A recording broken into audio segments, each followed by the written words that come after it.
What's good, YouTube? It appears to me that the WNBA has started to allow teams to aggressively defend Caitlin Clark in order to neutralize her during the basketball game. I watched this last year with the New York Liberty and the person they had guarding Clark. It seems that the WNBA is allowing the hand check to come back into the game because some of these girls can't guard this young lady, and they resort to other means of defensive tactics to try and keep up with her. And the referees, at their judgment, are either going to allow it or not allow it. So basically, you can call a foul when you want to now in the WNBA. For those of you who have been paying attention, if you go back to the first Atlanta Dream game, they allowed Ryan Howard, I think her name is, to get up into Caitlin Clark. Now, obviously, women are not men and men are not women, and you have to officiate the aggressiveness differently on these different levels. And again, pay close attention, they're allowing the hand check. The WNBA has reinstituted the hand check in order to slow down Caitlin Clark. And here is an issue with that. Once other teams see that this is how the NBA officials are going to allow these teams to play, they're going to play like that too until someone puts a stop to it. The hand check was illegal because you can control a player by putting your hand out or extending your arm out to the person's midsection. If you get your hand between the waistline and the abdomen, you can control a player's actions. You can control which way they can go, especially if you're behind on the play. Now, if you think about it, and this is where I'm finna put on my tinfoil hat. Last season was all about Clark, the fever, and Clark and the fever. Everywhere she went, everything she did was the highlight of the WNBA.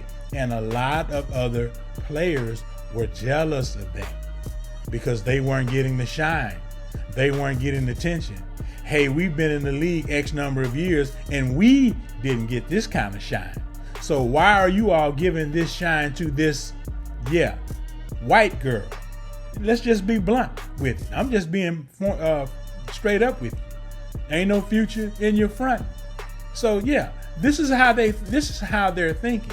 And it appears that Kathy Engelbert has decided to side with these ladies this season because they felt as though all last season they were playing second fiddle to a rookie.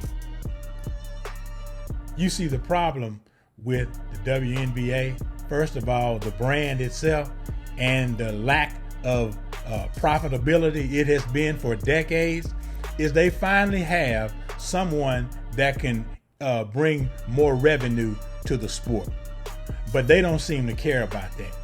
Not only the players do not care. It's one thing for the players not to care. Hey, it's women. Women love attention. They're addicted to attention. And one player in their minds is the only one getting it. And what's even worse than that is when you have the front office looking at this same dilemma. Think about it now. Let's go back to the Olympic team, and I don't want to be long-winded about this. When they asked the Olympic team, how did you decide to leave off Caitlin Clark?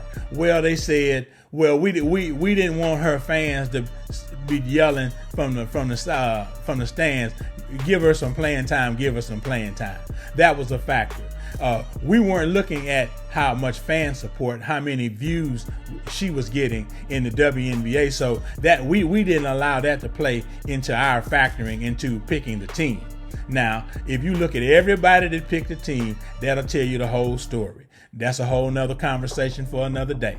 Now, back to the WNBA. The WNBA, and you even have WNBA officials with this same mentality. I believe they are holding Caitlin Clark's orientation against her because some of these players think this league was built on the orientation of some of these other ladies that are in the league. And by and large, that may have been true. And it wasn't profitable. It wasn't profitable. Now you have a player coming into the league that's straight. Let's just be honest, straight, and she's not the color that they feel should be the face of the league. And she can ball now. As I was stating in one of my other videos, we went through this back in the day. Now, this was the NBA, when the NBA was trying to build its brand. Larry Bird, Magic Johnson. Larry Bird, Magic Johnson. We went through this. We, as brothers, we were looking at Bird. We was like, man, get out of here, man, get out of here. Man, this dude, he all right.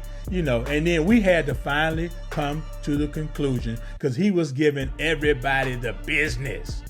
So the brothers had to just, fess up and say, all right, man, this dude can ball. This dude can ball with the best of them. He's putting in the work. So now back to Caitlin Clark. She's put in the work. Has she not? She can play with the best of them. Has she proven it? She's breaking records that it has taken players entire careers in less than 2 seasons to break. She's setting WNBA all-time records in only the start of her second season. So can she ball? Yes. Can she hoop? Yes. Can she get buckets? Yes. Now, you can criticize other aspects of her game, but the bottom line is she can ball. And she's brought an entirely new fan base back to the game. Now, you have some people that don't like her fan base.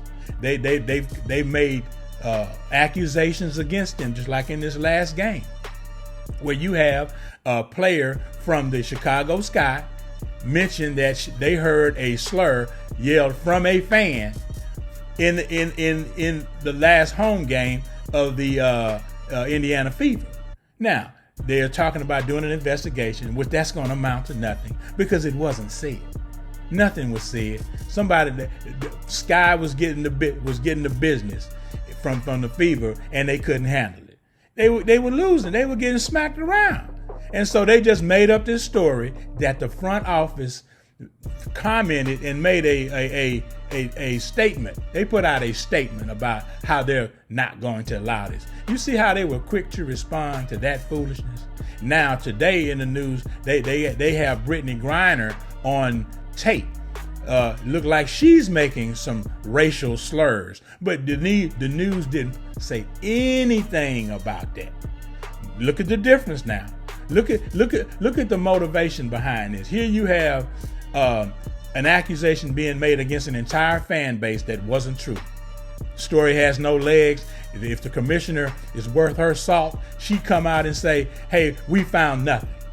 It was made up. Whoever made that accusation needs to be fined and suspended for several games.